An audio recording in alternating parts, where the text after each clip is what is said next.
आइए मधुमेह के निदान के बारे में और जानें। मधुमेह का निदान कुछ रक्त परीक्षणों जैसे फास्टिंग रक्त शर्करा, भोजनोपरांत रक्त शर्करा, रैंडम रक्त शर्करा और HbA1c से किया जाता है।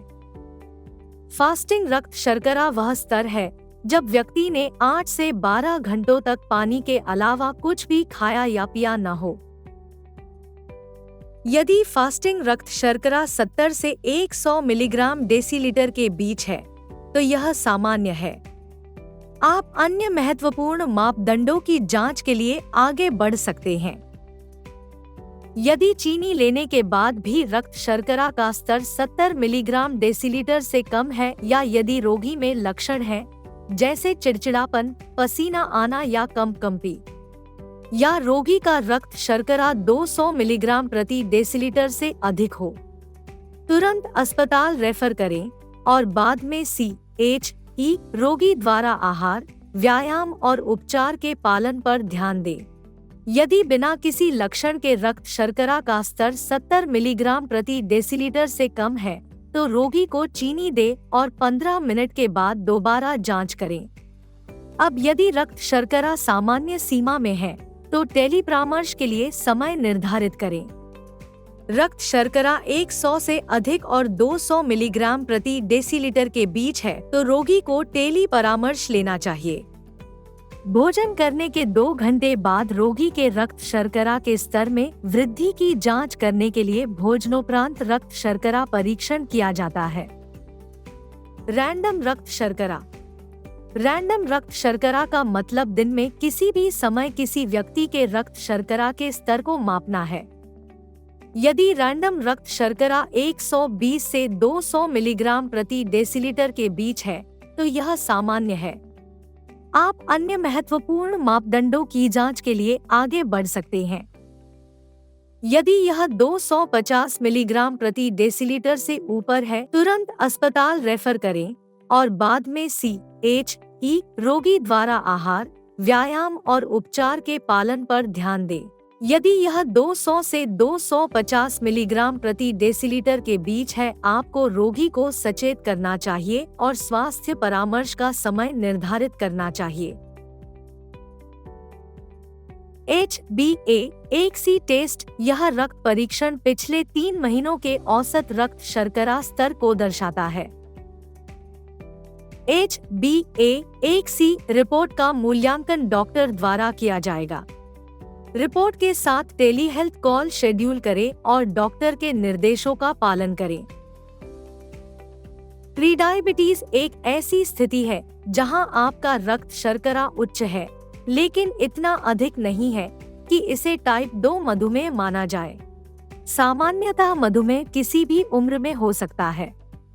हालांकि 35 वर्ष की आयु के बाद प्रीडायबिटीज का खतरा बढ़ जाता है।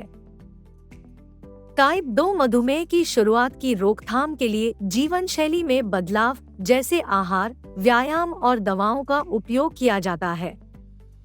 प्रीडायबिटीज के कारण अज्ञात है लेकिन पारिवारिक इतिहास और आनुवंशिकी महत्वपूर्ण भूमिका निभाते हैं। उच्च चीनी वाला अस्वास्थ्यकर आहार, अधिक वजन और शारीरिक गतिविधि की कमी भी प्रीडायबिटीज का कारण बन सकती है। मधुमेह की जटिलताएं। मधुमेह की विभिन्न जटिलताओं में शामिल है आघात, नेत्र रोग जैसे डायबिटिक रेटिनोपैथी, ग्लूकोमा और मोतियाबिंद, हृदय क्षति, गुर्दे की विफलता, तंत्रिकाओं को क्षति, रक्तवाहिका क्षति और diabetic foot. Diabetic ketoacidosis.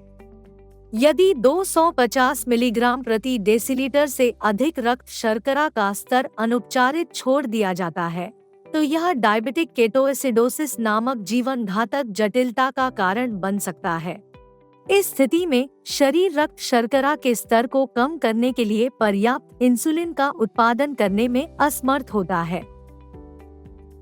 Diabetic ketoacidosis के विशिष्ट लक्षण हैं अत्यधिक प्यास, बार बार पेशाब आना, जी मिचलाना और उल्टी, पेट में दर्द, कमजोरी या थकान, सांस की तकलीफ, फलों की सुगंध वाली सांस और भ्रम।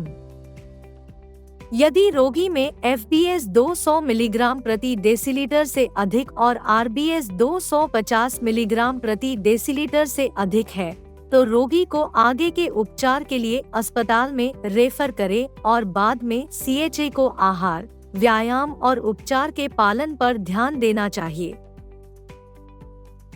संक्षेप।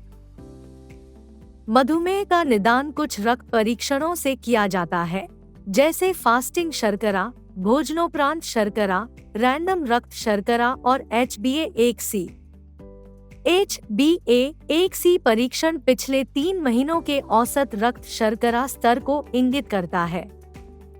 मधुमेह की प्रमुख जटिलताओं में आघात, नेत्र रोग, हृदय क्षति और गुर्दे की विफलता शामिल है। यदि रोगी में एफबीएस 200 मिलीग्राम डीएल से अधिक और आरबीएस 250 मिलीग्राम डीएल से अधिक है, तो सीएचई को रोगी को अस्पताल में रेफर करना चाहिए।